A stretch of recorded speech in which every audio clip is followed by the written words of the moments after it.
Hello दोस्तों, तो आज की कहानी होने वाली एक ऐसी औरत की जो अपने पति के सामने कई अनजान पुरुषों के साथ संबंध बनाती है। ऐसे करते देख उसके पति को गुस्सा तो बहुत आता है, मगर वह अपनी वाइफ से इतना ज्यादा प्यार करता था कि वह उसकी खुशी के लिए कुछ भी कर सकता था। इन दोनों पति पत्नी का प्यार बहुत ही अजीब था। हम आगे चलकर देखते हैं कि पत्नी के इतने सारे बॉयफ्रेंड और रिलेशनशिप क्या ही रंग लाते हैं और इनकी जिंदगी में क्या ही भूचाल मचाते हैं। सच में यार, ये मूवी बहुत ज्यादा अमेजिंग होने वाली, मजेदार होने वाली है। तो स्टार्ट करते हैं। रिचा ब्राजील की रहने वाली है जो काफी ओपन माइंडेड है। वहीं उसका पति पीटर अमेरिका का रहने वाला है। उन दोनों की एक बेटी है जिसका नाम ट्रिप्सी है। फिल्म की शुरुआत होती है, हम देखते हैं रिचा और पीटर एक दोस्त की शादी में जाने के लिए तैयार होते हैं, जहां रिचा पीटर से कहती है, तुम जानते हो ना मैं तुमसे कितना प्यार करती हूँ। जिस पर पीटर को कोई भी जवाब नहीं देता और वह वहां से निकलकर पार्टी में पहुंच जाते हैं। रिचा को वहां उसका एक पुराना बॉयफ्रेंड मिलता है, जहां रिचा उसके साथ थोड़ा सा बिजी हो जाती है। थोड़ी देर के बाद पीटर रिचा को खोजने लगता है, तभी वह देखता है कि उसकी बीवी जॉय के साथ नीचे एंजॉय कर रही है। रिचा को किसी और के साथ देखकर पीटर बिल्कुल भी सरप्राइज नहीं होता। पार्टी में कुछ दोस्त उससे कहते हैं कि क्या तुम्हें यह देखकर बुरा नहीं लगता, जिस पर पीटर उससे कुछ नहीं कहता और चुपचाप चला जाता है। थोड़ी देर के बाद हम देखते हैं कि रिचा पियानो बजा रही है, जिसे देखकर पीटर बहुत ज्यादा खुश होता है। पार्टी में जॉय और पीटर आपस में बात करते हैं, जहां जॉय पीटर से कहता है, तुम कितने अच्छे पति हो जो अपनी पत्नी की पर्सनल लाइफ में बिल्कुल भी दखल नहीं देते हो। तुम्हें कोई भी फर्क नहीं पड़ता कि तुम्हारी पत्नी कहाँ किसके साथ किस टाइम है। जिस पर पीटर उससे कहता है, तुम्हें पता है रिचा का एक पुराना बॉयफ्रेंड था जिसका नाम था मार्टिन। इस वक्त मार्टिन शहर में कहीं भी दिखाई नहीं दे रहा है। क्या तुम्हें पता है वो कहाँ है और ऐसा क्यों है? जिस पर जॉय पूछता है कि हाँ बताओ ऐसा क्यों है। पीटर कहता है कि मैंने उसे मार डाला है क्योंकि वह मेरी वाइफ के बहुत ज्यादा करीब आ गया था, और जो भी मेरी वाइफ के इतना ज्यादा करीब आता है वो मेरा शिकार बन जाता है। यह सुनकर जॉय काफी डर जाता है और वह पार्टी छोड़कर वहां से भाग जाता है। जिस पर रिचा समझ जाती है और वो पीटर से पूछती है, क्या तुमने जॉय से कुछ बोला है, उसको कुछ धमकी दी है? वो पार्टी में कहीं भी नजर नहीं आ रहा है। जिस पर पीटर उससे कहता है, नहीं बिल्कुल नहीं, मैं उससे क्यों कहूंगा, मेरा क्या मतलब बनता है उससे कुछ कहने का।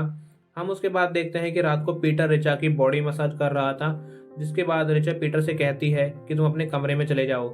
जिस बात से हमें यह पता चलता है कि दोनों अलग अलग कमरे में सोते हैं, और वह ऊपर से दिखाने में बहुत ऐसा बिहेव करते हैं कि उनके अंदर कितना प्यार है, वो एक दूसरे के लिए कितना खुश है, लेकिन असल में वह ऐसा कुछ नहीं है, वो बहुत ज्यादा दुखी हैं। पीटर ज्यादातर समय अपनी बेटी के साथ बिताता है और उसके बाद जो भी समय बचता है वो अपने स्नेल हाउस में चला जाता है। पीटर की बेटी बहुत ज्यादा स्मार्ट होती है, वो अपने स्कूल के एक प्रोजेक्ट पे काम कर रही होती है। उसके बाद देखते हैं कि हम पीटर अपनी बेटी को स्कूल छोड़ने के लिए जाता है।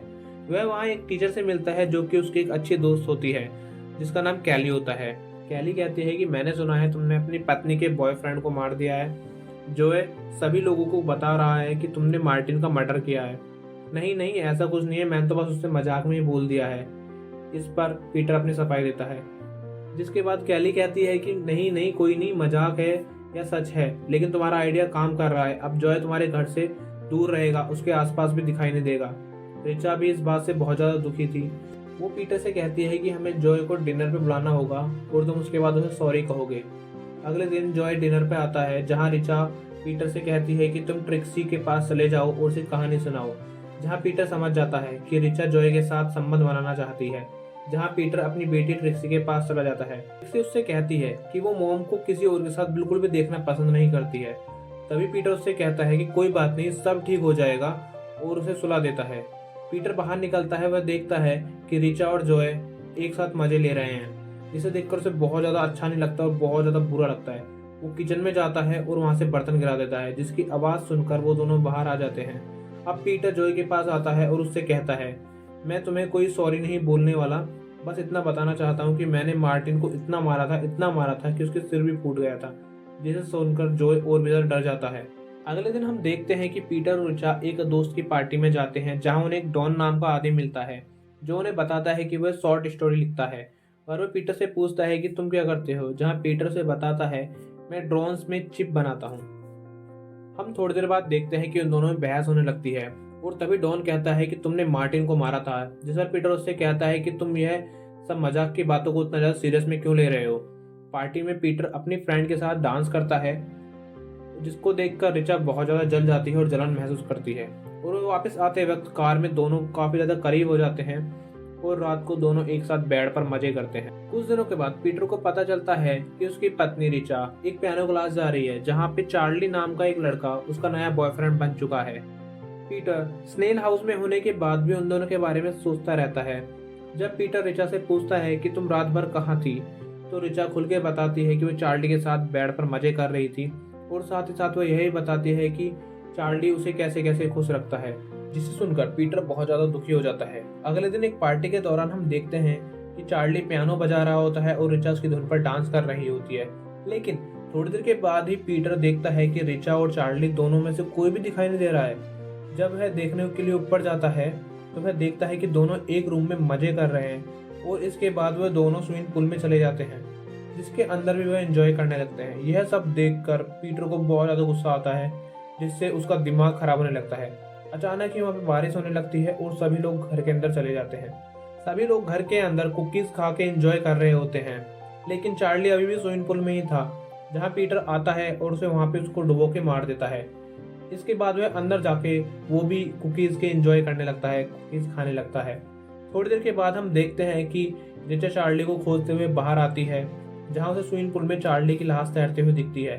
शोर मचाने पर सभी लोग बाहर आ जाते हैं और उसे निकालते हैं, लेकिन वह मर चुका था। जिसके बाद वहाँ पुलिस आती है और सबसे पूछताछ करती है, लेकिन कुछ भी पता नहीं चलने के बाद, बिना कोई सबूत मिलने के बाद वह वहाँ से उसको एक सिर्फ एक्सीडेंट मानते हुए वह वहाँ से चली जाती है। लेकिन डॉन को पीटर पे शक हो जाता है, क्योंकि उसने उन दोनों को नीचे देखा था।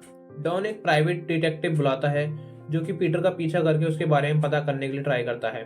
लेकिन पीटर को उस डिटेक्टिव के बारे में पता चल जाता है, और पीटर रिचा के बैंक की स्टेटमेंट से ये जान लेता है कि उसने ही डॉन को पैसे दिए थे उस डिटेक्टिव को हायर करने के लिए। वह डॉन के घर जाता है और उन दोनों से काफी बहस हो जाती है। पीटर को डॉन से कोई भी प्रॉब्लम नहीं थी, बल्कि प्रॉब्लम थी रिचा से, क्योंकि वह अब अपने नए बॉयफ्रेंड के साथ बिजी थी, जो कि उसके कॉलेज का ही था और जो कि ब्राजील का ही रहने वाला था। रात को उसकी बेटी कहती है कि डैड, मुझे पता है कि आपने ही चार्ली को मारा है, जिस बात से वह कहता है कि यह बात सिर्फ अपने तक रखना और किसी को मत बताना। वह ट्रिक्स को सुलाने के बाद पीटर रिचा के पास जाता है, लेकिन वह बीच में ही सुनता है कि वह किसी से बात कर रही है, और उसकी बातों से पता चलता है कि वह ट्रिक्सी को लेकर ब्राजील शिफ्ट होने की बात कर रही है, जिस पर पीटर को बहुत ज़्यादा बुरा लगता है। वह जिससे बात कर रही थी वह और कोई नहीं, उसका ही नया बॉयफ्रेंड था। अगले दिन पीटर देखता है कि रिचा ने अपना नया बॉयफ्रेंड, जो कि टॉनी होता है, उसको घर बुलाया हुआ था लंच के लिए। लंच के बाद वो दोनों कमरे में चले जाते हैं और वो वहाँ जाके खूब एंजॉय करते हैं। पीटर को यह बात बिल्कुल भी अच्छी नहीं लगती, और वह अगले दिन टॉनी को रेस्टोरेंट से पिकअप करता है। वह किसी तरह टॉनी को अपने साथ चलने के लिए मना लेता है। अब पीटर उसको लेकर हाइकिंग साइट पर चला जाता है, और वहाँ पहुंचकर वह कार को रोक देता है। अब दोनों उतरते हैं। जब टोनी थोड़ा सा आगे बढ़ जाता है तो पीटर उस पर पीछे से एक पत्थर से हमला कर देता है, जिसके बाद टोनी पहाड़ी से नीचे गिरता है और मर जाता है। पीटर नीचे आता है और टोनी की लाश को एक बड़े से पत्थर से बांधकर नदी में फेंक देता है। वह उसका पर्स निकालकर अपने पास रख लेता है। अब पीटर अपने डॉग के साथ वापस घर आ जाता है। वह रिचा से पूछता है, क्या बात है, टोनी आजकल दिखाई नहीं दे रहा है। इसके बाद पीटर अपनी बेटी के साथ एंजॉय करने लगता है। तभी वह रिचा से कहती है कि काफ़ी टाइम हो गया है, हम कहीं घूमने के लिए नहीं गए। अब हम देखते हैं कि वो तीनों पिकनिक के लिए उसी हाइकिंग साइट पर जाते हैं जहाँ पे उसने टोनी को मारकर नदी में फेंका था, जहाँ पीटर रिचा को कुछ तस्वीर दिखाता है जो कि उसने खुद से खींची थी, जिस पर रिचा खुद की तस्वीरों को देखकर बहुत ज़्यादा खुश हो जाती है और वह उससे कहती है कि सच में तुम एक बहुत अच्छे पति हो, मेरी इन हरकतों के बाद भी तुम मुझसे इतना प्यार करते हो, मुझे तुमसे ज़्यादा प्यार करने वाला और कोई नहीं मिल सकता। तभी पीटर देखता है कि उसकी बेटी नदी के किनारे चली गई है और पीटर उसे लेने के लिए जाता है। वह नदी में देखता है कि टोनी की डेड बॉडी फूलने की वजह से पानी के ऊपर आ गई है। फिर वह तुरंत रिचा और ट्रिक्सी को लेकर वहां से निकल जाता है। वह जानबूझकर रिचा का एक स्कार्फ वहां पे छोड़ देता है। घर जाते वक्त रिचा उससे कहती है कि मेरा एक स्कार्फ वहां पे छूट गया है, जिस पर पीटर कहता है कि कोई बात नहीं, मैं कल जाकर उसको लेके आ जाऊंगा। रात को पीटर और रिचा एक साथ बेड पर मजे करते हैं, जिसके बाद पीटर को फील होता है कि रिचा बदल रही है। उसके काफी बहुत दिनों के बाद उसको ऐसा फील हुआ था। अगले सुबह पीटर रिचा का स्कार्फ लेने के लिए हाइकिंग साइट पर जाता है। उधर रिचा पीटर को ढूंढते हुए उसके स्नेल रूम में चली जाती है, जहां उसे टोनी का पर्स मिलता है, जहां रिचा समझ जाती है कि पीटर ने ही टोनी को मारा है और इसीलिए वह टॉन को फोन कर देती है। उधर हाइकिंग साइट पर टोनी की बॉडी को डुबाने की कोशिश कर रहा होता है। उसी वक्त डॉन भी वहां आ जाता है और पीटर से पूछता है कि तुम वहां क्या कर रहे हो, जिस पर वह उससे कहता है कि रिचा का स्कार्फ यहाँ पे रह गया है, मैं वही लेने आया हूँ। लेकिन डॉन उसको स्कार्फ दिखाता है और कहता है यह तो यहाँ है, तुम वहाँ पे क्या कर रहे हो। तभी डॉन को टॉनी की लाश दिखती है और जो देखकर वह डर जाता है और वहां से भागने लगता है। पीटर साइकिल पे उसका पीछा करता है।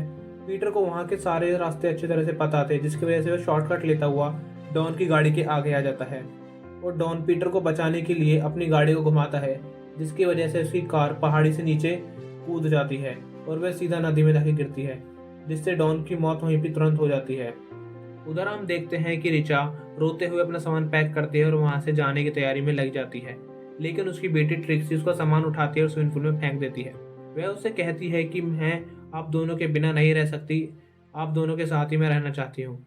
रिचा कुछ देर सोचने के बाद रुक जाती है।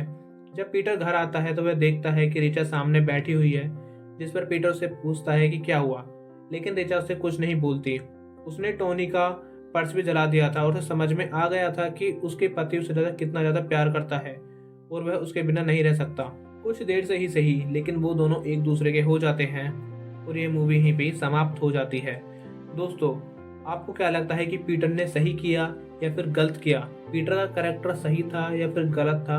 आप हमें कमेंट बॉक्स में जरूर बताइए और ऐसी मूवी देखने के लिए हमारे चैनल को जरूर से सब्सक्राइब कर लीजिएगा और बेल नोटिफिकेशन दबाना ना भूलें। Thank you.